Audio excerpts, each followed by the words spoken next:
Tahun ini menjadi sejarah yang tak terlupakan. Tahun 2020. Tahun di mana genderang perang ditabuh. Sirine kewaspadaan berbunyi. Perang dunia sedang berlangsung. Perang yang berbeda dengan perang-perang sebelumnya. Perang dunia ke-1, Perang dunia kedua lewat. Inikah yang disebut dengan Perang Dunia Ketiga? Siapa musuh kita? Musuh yang tak terlihat kasat mata, menyerang membabi buta, menghancurkan ekonomi, memporak-porandakan politik, budaya, dan tega menggeser tatanan kehidupan dan kebiasaan. Bahkan mencabut nyawa puluhan ribu jiwa.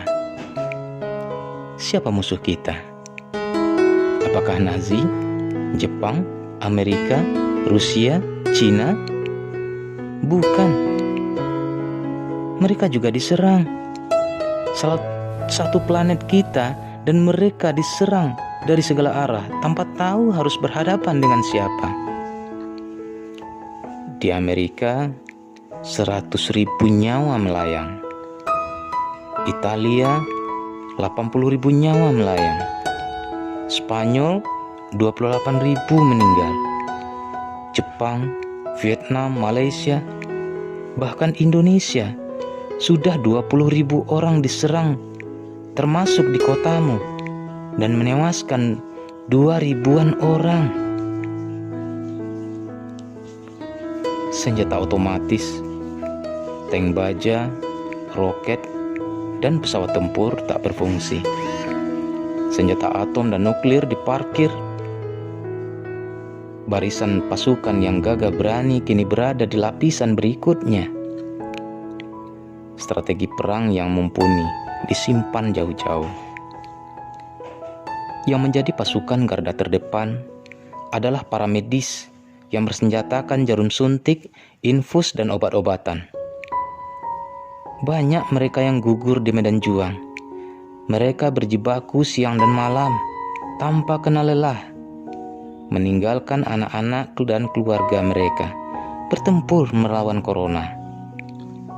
Kapas yang dulu selembut salju kini garang di medan juang, mengalahkan sangarnya singa Afrika.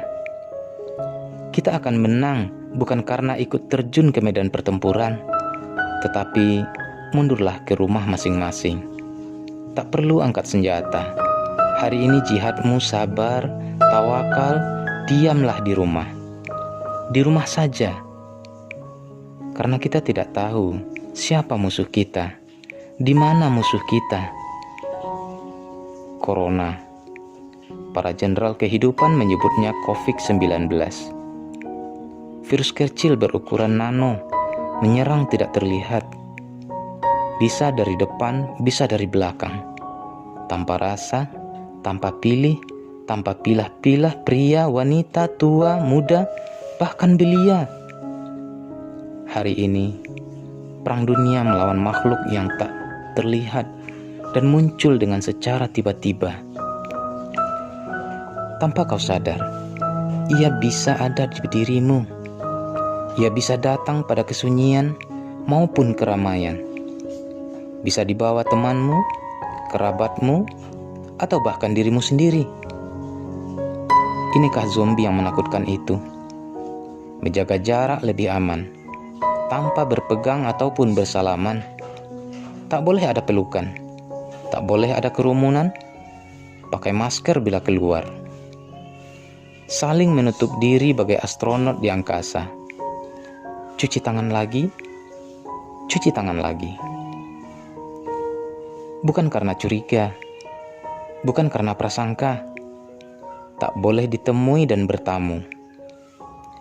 Kota yang dulunya macet, penuh sesak, kini bagaikan kota mati.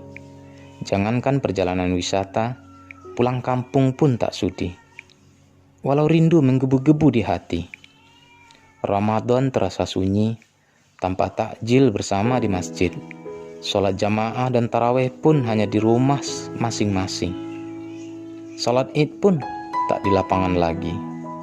Hanya itu cara melawan. Hanya ini cara berjuang. Diamlah di rumah saja, hanya di rumah saja. Seluruh dunia sama, aku, kamu, juga mereka. Kita dijadikan setara oleh Sang Pencipta. Sama-sama di rumah, ibadah, kebiasaan pun jadi sama. Pakai masker, cuci tangan, semuanya, semua melakukannya. Kita berdoa, kita ikhlas, kita berserah kepada Allah. Kita bertahan, berjuang agar perang ini segera usai. Kita harus kuat, kita tidak sendiri, saling bantu, lihat ke kiri dan ke kanan, bantu saudara kita yang butuh. Kita mohon kepada Allah, Tuhan penguasa alam. Mungkin bumi ini perlu istirahat. Kita sedang diuji. Semoga kita semua dilindungi oleh Allah. Semoga perang ini segera berakhir. Sesuatu akan indah pada waktunya.